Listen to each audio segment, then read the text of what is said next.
got a lot of cylinder areas in it. Can you see that this leaf goes up and down and up and down all the way across? These are the cylinders. These parts right here are the cylinders. There, and right here, and right here. Let's turn it over, and you see those cylinders a lot easier because you can see the veins of this leaf. And you see that the vein is higher than this part and this part on either side. And see, that curve there is what makes the leaf a cylinder. And right here's a really good way to see it because we've got the high vein, and then we've got the deep valley, and then we've got the high vein again. And it's rounded, and it's a cylinder because, let me see if I can find a little bit bigger brush to put in to show you. Okay, so if we lay that in there, we see, let me get it in there right, that this side comes up around, comes up around, this side comes up around and covers that shape of the brush up. You know, it covers it, that cylinder, so it takes on the shape of that cylinder. Then we come over here and we have the same thing. We have another vein, and in between the veins is a rounded, curved outward shape, and that's the cylinder. So this rounded, curved downward shape on this side translates into the high part of the leaf. And the valley on this side of the leaf is the vein, and then we have dark, and we come up and light, light, light, and then back down, dark, dark.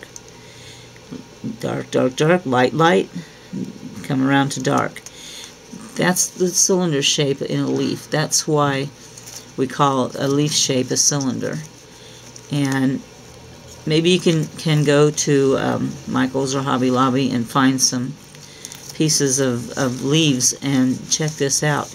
Check it out from the back and check it out from the front. Okay, so let's do just a little bit of practicing. And on this leaf right here, the rounded part starts here. This is the darker, and it comes up towards you and goes back down. That's why this part is lighter, because this is the part that's curving up towards you. Okay, and on this side it's the same way.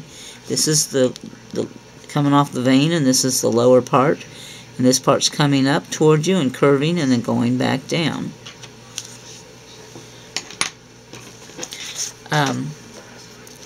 One way I saw Nadine show me once is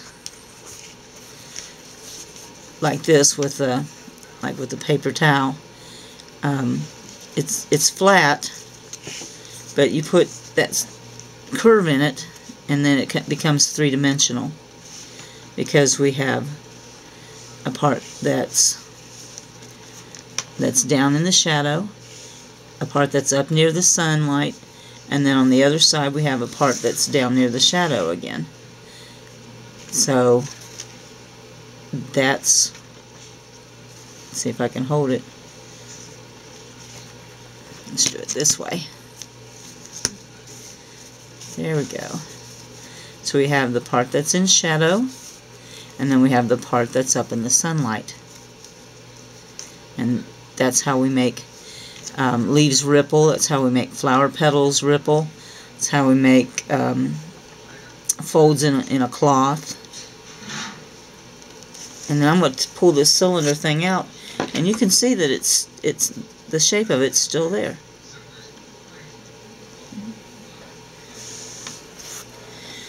Okay, so we had some trouble with knowing what values to put where. So I'm going to get out my paint, these grays and whites along the top here.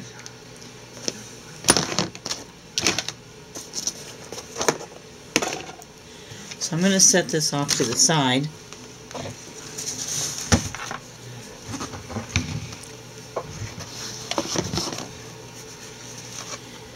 I'm going to open my extender. Okay. On this design, the pear and apple are the center of interest, and then we have flowers that are in the background as well as strawberry. This grape right here is kind of up here with our interest, but the rest of it's off to the side. So we're just going to paint this one, and we're going to paint this to where this side goes forward and this side goes back.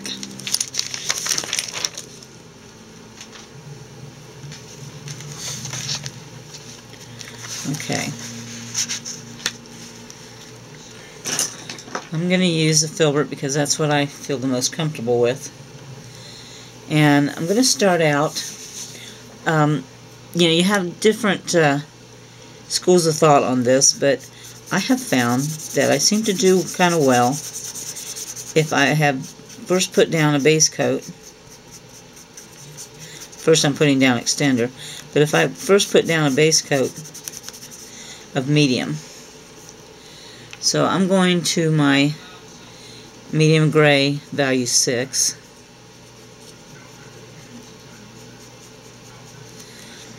And I'm going to put that in.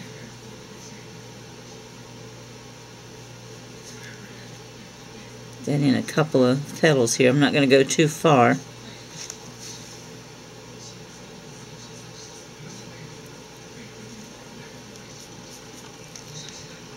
Get a little more.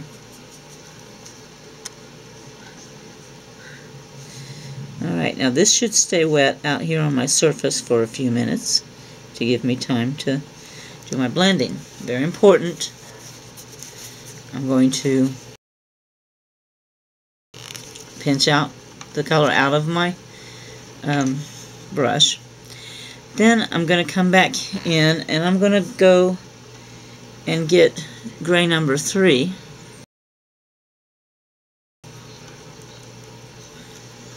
And I'm going to just place a little bit of it, just using the tip of my brush, along that line. I'm pinching out my brush again, and then I'm going to lay it down here, and I'm going to pat blend that line away so that it's hard to tell where one color starts and the other color ends. Now the correct term is value, but I'm using the word color so that it's easier. So we're doing this by sight. Now that light has kind of gotten up in there and taken away a lot of my medium, so I'm going to dip my brush back in the medium, come back on this side,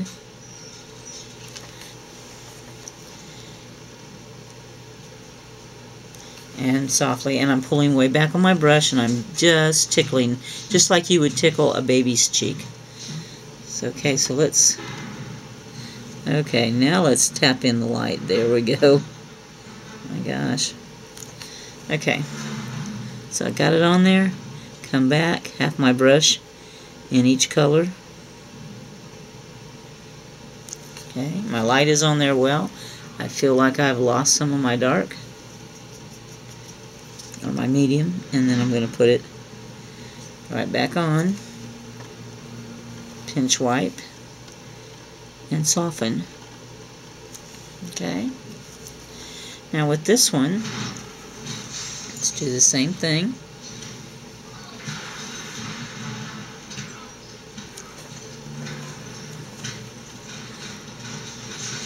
And I'm putting it there because my light is coming, looking at our sphere, my light is out here coming this way.